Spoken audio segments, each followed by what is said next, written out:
Mes amis Verseaux, bonjour et bienvenue sur la chaîne Tarot à Merveille. Pour votre tirage général, ceux qui me découvrent, soyez les bienvenus. Tout secret a une durée de vie. Il naît dans le silence d'une décision, celle de ne pas dire, de ne pas montrer, de garder pour soi quelque chose qui appartient pourtant à deux personnes.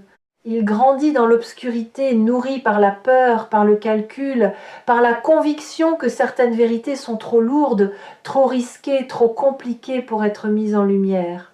Et puis un jour, le secret atteint son point de rupture. La pression accumulée devient plus grande que la capacité à contenir. Et ce qui était gardé dans l'ombre cherche une issue vers la lumière. Ce jour-là, pour vous, est proche, très proche. Quelque chose que l'on vous a caché, quelque chose qui vous concernait directement, qui touchait à votre vie, à vos choix, à votre façon de comprendre une situation est sur le point d'être révélé. Et cette révélation, aussi surprenante qu'elle puisse être au premier abord, va changer quelque chose d'essentiel dans la façon dont vous vous positionnez face à votre propre avenir. Avant d'aller plus loin, je veux déconstruire le mot « dangereux » dans le titre de cette vidéo, parce que ce mot mérite qu'on y réfléchisse. Un secret dangereux n'est pas nécessairement un secret qui fait du mal. Parfois, il est dangereux simplement parce qu'il détient le pouvoir de changer quelque chose. Parce qu'une fois dit, il ne peut pas être décent, parce qu'il va modifier une dynamique, redistribuer les rôles, transformer ce qu'on croyait savoir. Ce type de secret-là, le secret qui est dangereux parce qu'il est puissant, parce qu'il porte une vérité trop grande pour rester éternellement contenu, c'est précisément de celui-là que je parle. Un secret qui, dans les mains de la bonne personne, au bon moment, peut ouvrir quelque chose d'extraordinaire. Et ce bon moment, pour vous, c'est maintenant. Il y a une structure universelle dans les secrets qui finissent par se révéler. Je l'appelle l'anatomie du secret. D'abord, il y a la source, la personne qui sait et qui a décidé de garder. Ensuite, il y a le contenu, ce qui est su, ce qui est tu, ce qui brûle sous la surface. Puis il y a la pression, l'accumulation progressive d'une tension que même le silence ne peut plus contenir. Et enfin, il y a le moment de rupture, cet instant où la vérité trouve une fissure dans le silence et commence à s'en échapper. Je perçois dans votre champ d'énergie que vous êtes précisément à cette 4e étape. Le moment de rupture est là. La vérité cherche sa fissure, et dans les jours qui viennent, elle va la trouver. Laissez-moi vous parler de ce secret lui-même. Non pas de ces détails précis que je ne peux pas voir avec la netteté d'un fait établi, mais de sa nature, de ce qu'il porte. Ce que je perçois, c'est quelque chose qui concerne une situation que vous avez vécue, que vous vivez peut-être encore et dans laquelle vous n'aviez pas toutes les informations. Vous fonctionniez avec une compréhension incomplète, avec un puzzle auquel il manquait des pièces cruciales. Et cette incomplétude vous a peut être amené à tirer des conclusions, à prendre des décisions, à vous positionner d'une certaine façon. Et cette façon n'était pas entièrement fondée sur la réalité complète de la situation. Ce n'est pas votre faute. Vous avez fait avec ce que vous aviez, mais ce que vous aviez n'était pas tout. Il y a une personne qui sait quelque chose.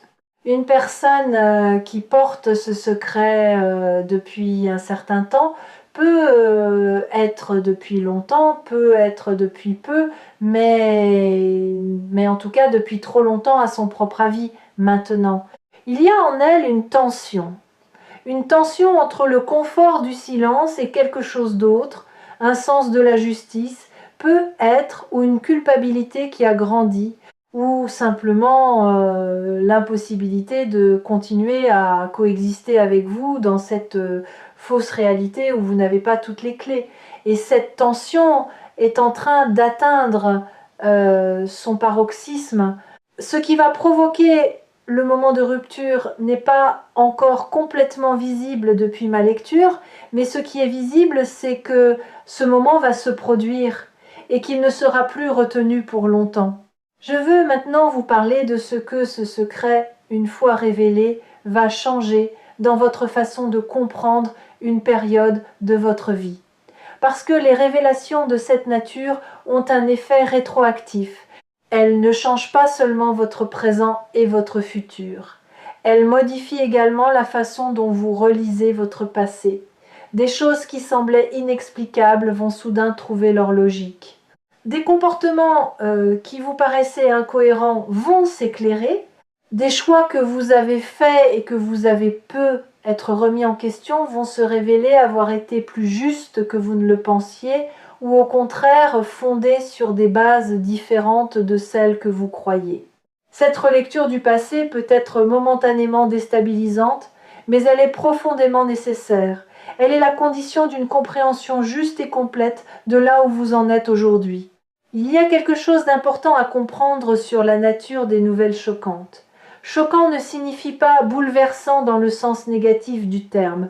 Choquant signifie inattendu, déviant de la trajectoire prévue, ouvrant une fenêtre là où vous ne pensiez qu'il y avait un mur. Et ce type de choc-là, le choc de la révélation, le choc de la nouvelle information, est en réalité l'un des agents de transformation les plus puissants qui existent dans une vie. Il brise les cadres figés, il force à reconsidérer, il crée l'espace d'une pensée nouvelle, d'une vision nouvelle, d'un positionnement nouveau. Et c'est précisément de ce type de choc transformateur que vous êtes sur le point de faire l'expérience. Sur Tarot à merveille, j'ai accompagné de nombreuses personnes à travers des moments de révélation.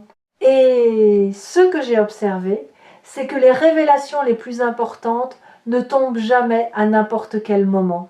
Elles tombent quand la personne qui les reçoit est suffisamment stable pour les intégrer sans se briser, suffisamment mature pour les utiliser à bon escient, suffisamment consciente d'elle-même pour démêler ce qui appartient à la nouvelle information de ce qui appartient à sa propre réaction émotionnelle.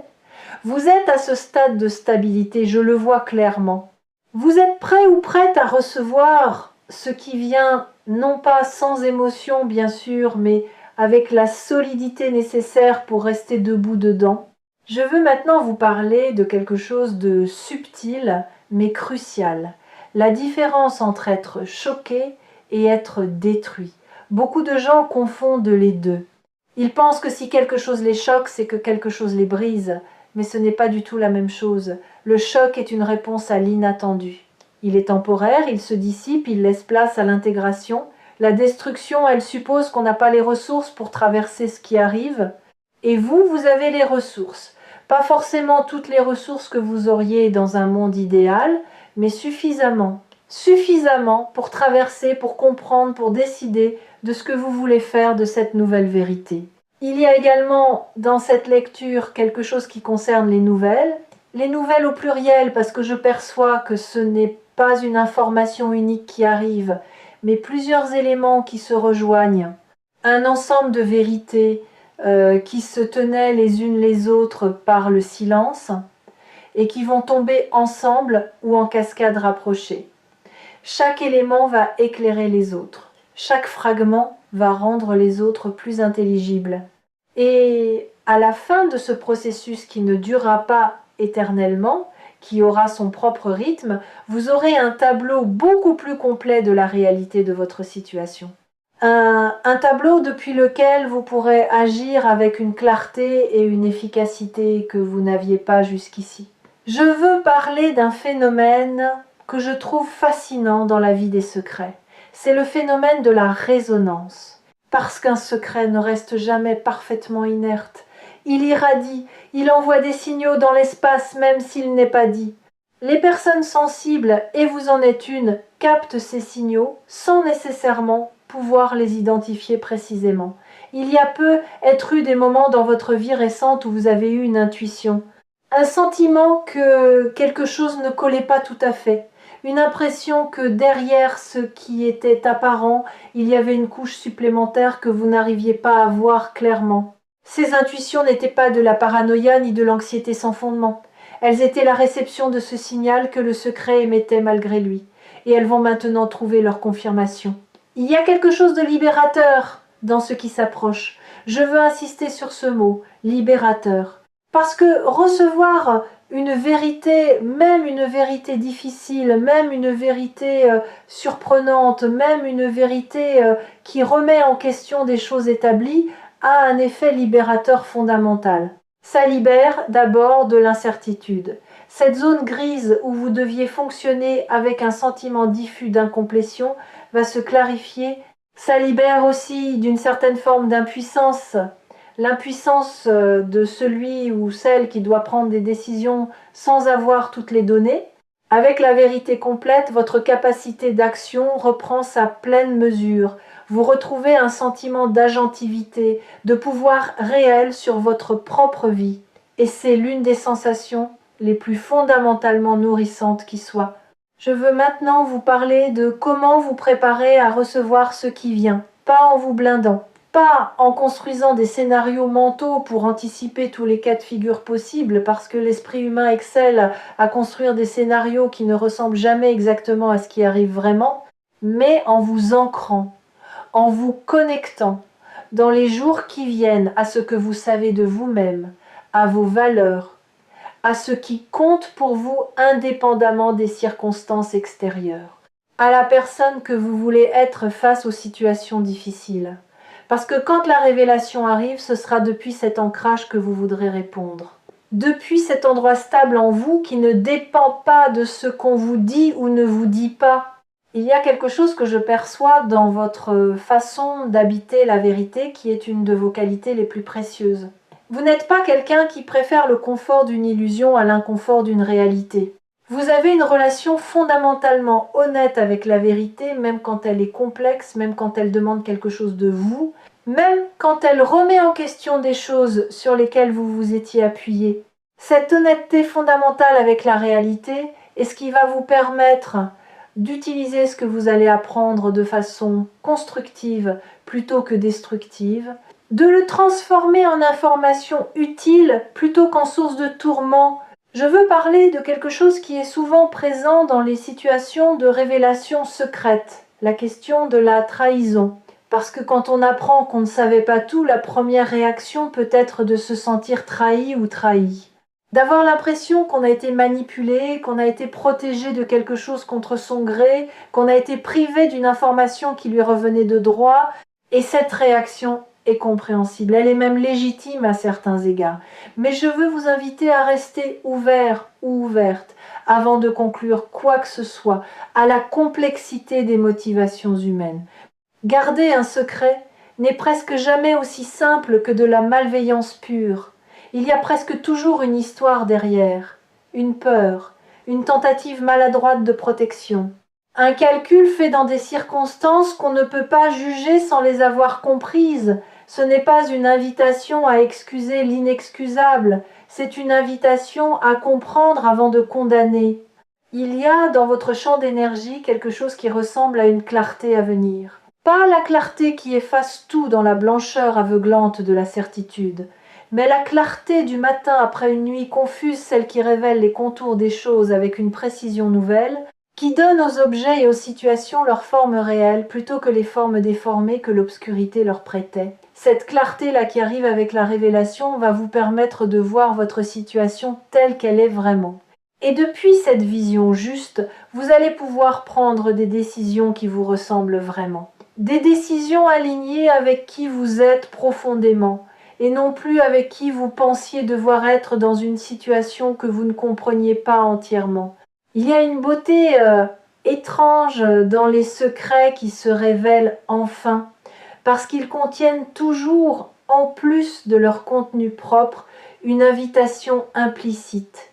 Une invitation à grandir dans la complexité de la réalité, à accepter que les situations humaines sont rarement aussi simples qu'elles paraissent, que les gens portent des choses qu'on ne voit pas, que derrière les façades les plus lisses se cachent parfois des tensions, des conflits, des vérités non dites, que même les plus proches ignorent. Et traverser une révélation avec cette ouverture, avec cette capacité à accueillir la complexité sans la rejeter, vous grandit, vous approfondit, vous rend plus capable de naviguer la réalité telle qu'elle est, dans toute son épaisseur. Il y a quelque chose que je veux aborder maintenant et qui me semble fondamental pour la suite. Ce que vous allez apprendre va peut-être vous demander de reconsidérer certaines choses. peut être certaines décisions, peut être certaines positions, peut être certaines relations. Et cette reconsidération, bien qu'elle puisse être inconfortable, est en réalité un cadeau. Parce que reconsidérer n'est pas une faiblesse, c'est la marque de quelqu'un qui place la vérité au-dessus de la cohérence de façade, qui préfère être juste que d'avoir raison, qui est suffisamment solide dans son identité pour changer d'avis quand les faits le demandent, sans que ce changement d'avis menace qui, il ou elle, est fondamentalement. Je veux maintenant vous parler de quelque chose que j'appelle l'effet domino de la vérité, parce qu'une révélation ne reste jamais seule, elle en appelle d'autres. Une fois qu'une première vérité est posée dans l'espace entre deux personnes, quelque chose change dans la nature de cet espace. Le silence n'a plus la même qualité, les conventions n'ont plus la même force. Un espace de franchise a été créé, et dans cet espace, d'autres vérités moins dramatiques peuvent être, mais tout aussi importantes, trouvent plus facilement leur chemin. Ce que les prochaines semaines vont apporter n'est donc pas seulement la révélation centrale, le secret dangereux du titre, c'est aussi une ouverture plus large à l'authenticité dans certaines de vos relations, un approfondissement progressif de la communication, une capacité accrue à exister dans la vérité avec les personnes qui comptent pour vous. Je perçois autour de vous quelque chose qui prend la forme d'un soutien invisible, pas nécessairement visible dans les relations immédiates ou dans les circonstances concrètes, mais une énergie de soutien qui est là, qui veille, qui vous accompagne dans ce passage. Certains l'appellent providence, d'autres intuitions profondes, d'autres encore la sagesse accumulée de tout ce qu'ils ont traversé. Peu importe le nom qu'on lui donne. Ce qui compte, c'est qu'elle est là, qu'elle est réelle, et qu'elle va vous aider à traverser ce moment de révélation, non pas comme quelqu'un qui subit, mais comme quelqu'un qui comprend, qui intègre et qui avance.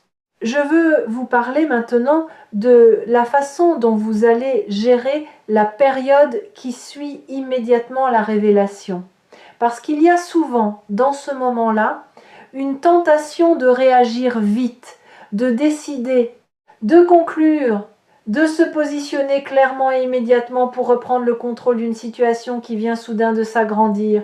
Résister à cette tentation, pas indéfiniment, la décision finira par venir et elle sera juste, mais dans les premières heures et les premiers jours après la révélation, accordez-vous du temps, le temps de laisser l'information s'installer, le temps de laisser vos émotions traverser sans en tirer immédiatement des conclusions définitives, le temps de dormir dessus, comme on dit. Parce que les décisions prises depuis la clarté de l'intégration sont infiniment plus solides que celles prises depuis le choc de la nouveauté. Il y a quelque chose dans ce que vous êtes sur le point de vivre qui va définitivement modifier votre rapport à l'information dans les relations. Après avoir traversé cette révélation, vous allez peu être développé une attention plus fine au non-dit, une oreille plus sensible à ce qui n'est pas dit, à ce qui est esquivé, à ce qui est traité de façon détournée, alors qu'une conversation directe serait plus simple et plus honnête. Et cette sensibilité accrue, loin d'être une source de méfiance ou de paranoïa, va devenir l'un de vos atouts relationnels les plus précieux.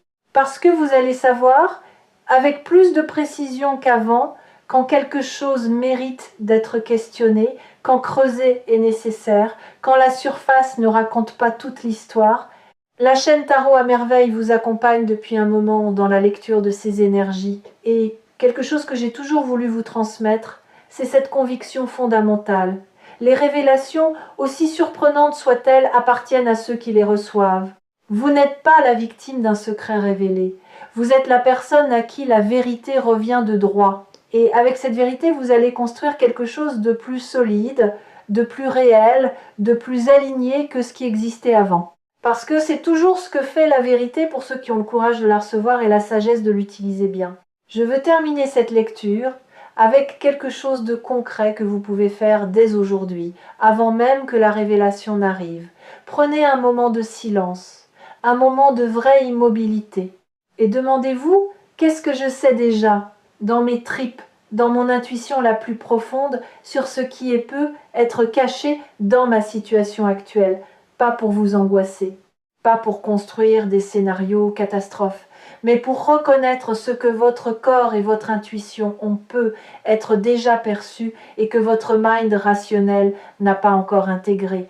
Parce que cette voix intérieure, cette partie de vous qui capte les signaux subtils, qui ressent les tensions sous la surface, qui sait quand quelque chose n'est pas entièrement dit, mérite d'être entendu.